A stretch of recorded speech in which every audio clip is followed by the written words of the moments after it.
네, 원스피러시 이번 시간은 정치 그리고 돈과 정치에 대해서 알아보도록 하겠습니다. 제가 이제 책 한 권 여러분께 소개해드리고 싶은데 피터 슈와이저 탐사보도 기자입니다. 이분이 쓴 책들은 다 정말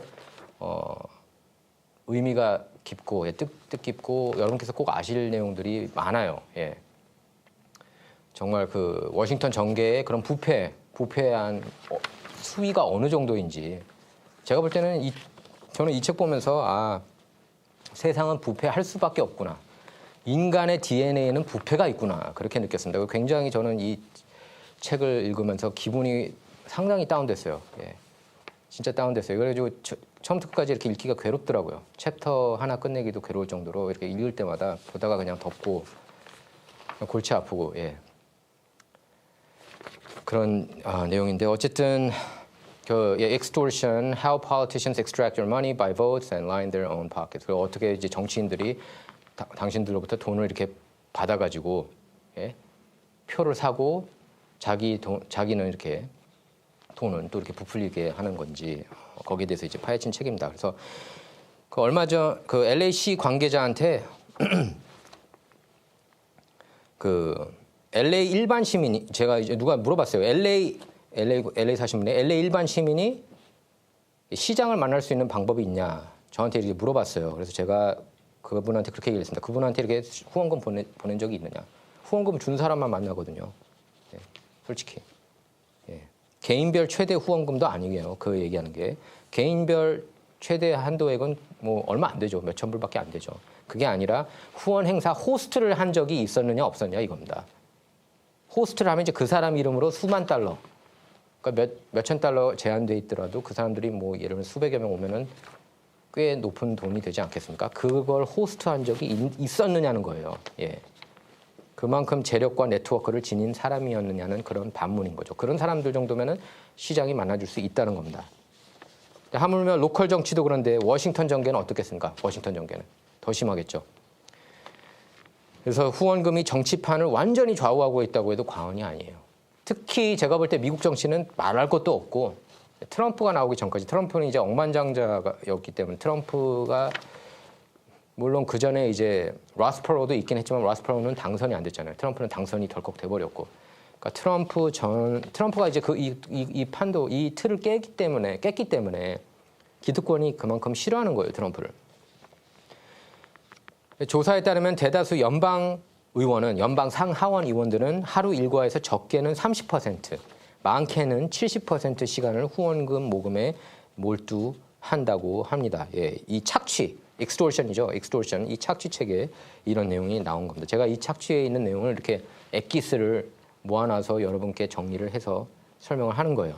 그러니까 돈이 정치를 부패하게 만드는데 이건 뭐 다 아는 거죠. 통념이죠. 예, 그런데 미국 정치판을 보면은 순서가 뒤바뀌었다는 겁니다. 정치가 돈을 부패시킨다. politics가 돈을 부패시킨다는 게 더 적확한 표현이라는 겁니다. 적확하다는 거랑 정확하다는 거랑 차이점 아시죠? 보다 적확한 겁니다. 자, 워싱턴 정가는 후원금에 살고 후원금에 죽는 곳이라고 해도 과언이 아니고 선출직들은 후원자들에게 막강한 그런 영향력을 행사합니다. 예. 그러니까 좌회전하면 좌회전하고 우회전하면 우회전하라고 할 수 있는 거예요. 예, 이들의 역학관계를 볼 수가 있습니다. 그래서 정치 후원금을 비롯해서 슈퍼팩은 무제한이에요. 무제한으로 후원금을 모금할 수가 있어요.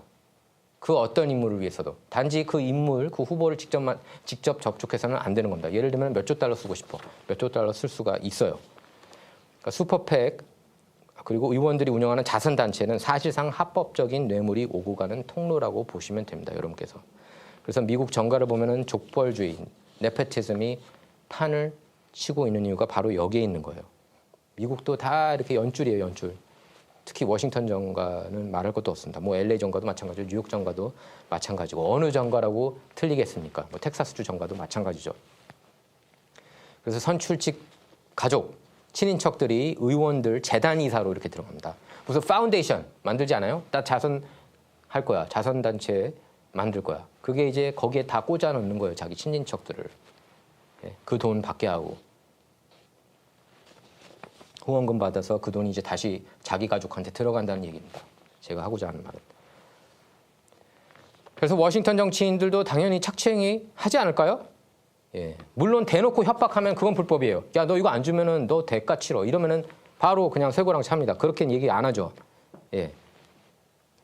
하지만 메시지는 분명합니다. 후원금 내. 후원금 내. 돈 내. 나 돈 필요해. 정치인이니까. 안 내면은 네 기업 다칠 수 있다. 이런 무언의 메시지가 있어요. 분명히. 예.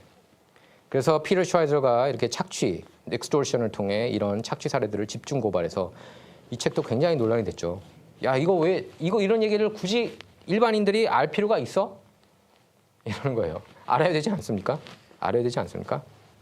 이 책에서 보면은 마이크로소프트 전 최고 재무 책임자 CEO 로버트 허볼드는 이렇게 얘기했습니다. 후원금을 안 내는 것은 미친 행위다.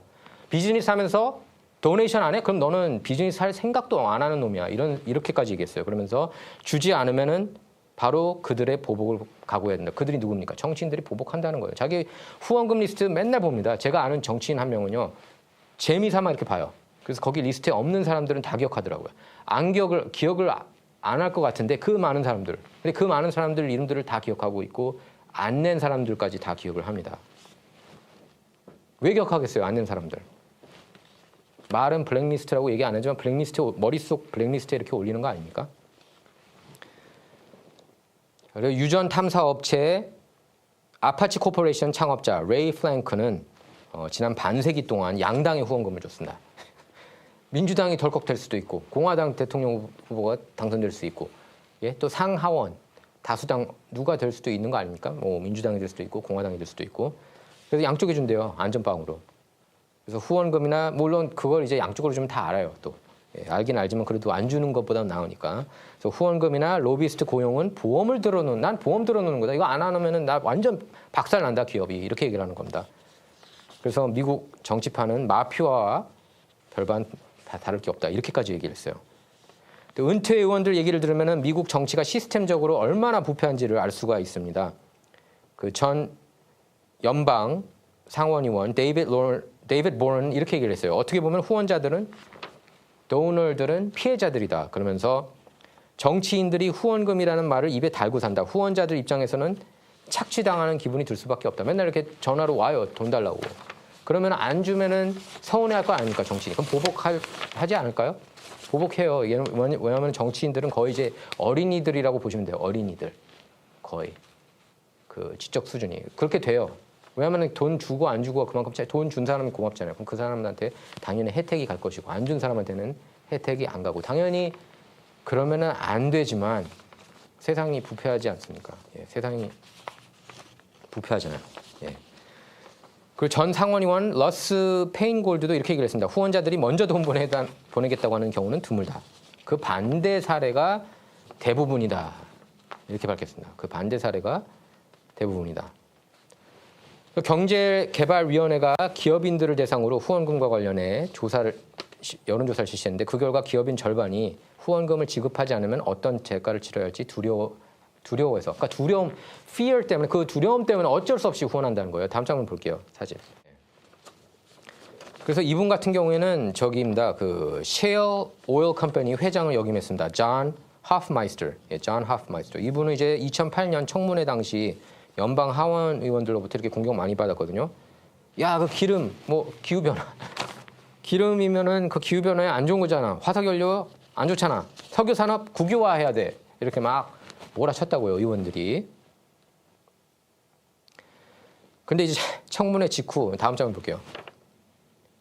맥신 워터스가 이제 시체물로 제일 많이 깠거든요. 그 존 하프마이스터를. 근데 존 하프마이스터를 그렇게 공격하더니 청문회가 끝나고 나서는 뭐라고 했는지 아십니까?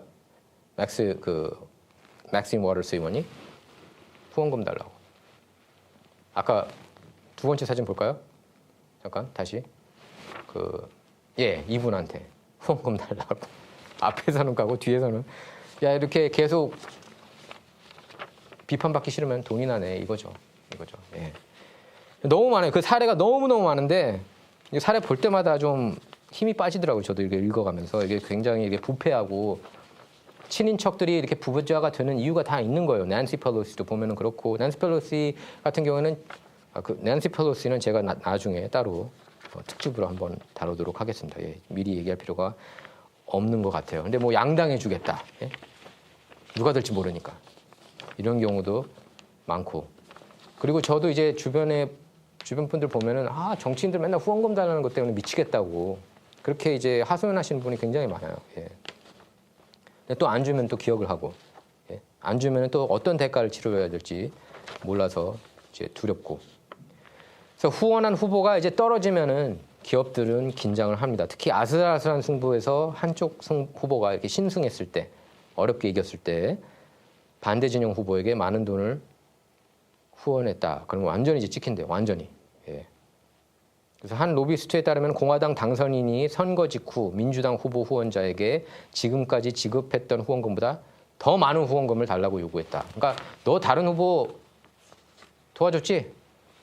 그거 시체말로 반가이 그거 회복하려면 나한테 그거보다 훨씬 더 많은 돈을 줘라. 그러면 내가 봐주겠다. 이런 겁니다. 후원자에게 이렇게 얘기를 했다고 그래요. 이 로비스트가. 원래 막차를 타면 혹독한 대가를 치러야 하는 법이야. 이렇게 얘기를 했다고 합니다. 다음 점 볼게요. 한번 사진 다시. 맥심 워터스가 이분도 기억하셔야 돼요. 여러분께서. 예, 여러분 어떻게 생각하세요? 예? 후원자에게 그렇게 얘기를 했다는데 로비스트가. 막차를 타면은 혹독한 대가를 지불하는 법이야. 예, 여러분 생각이 궁금합니다. 댓글로 달아주시기 바랍니다. 감사합니다.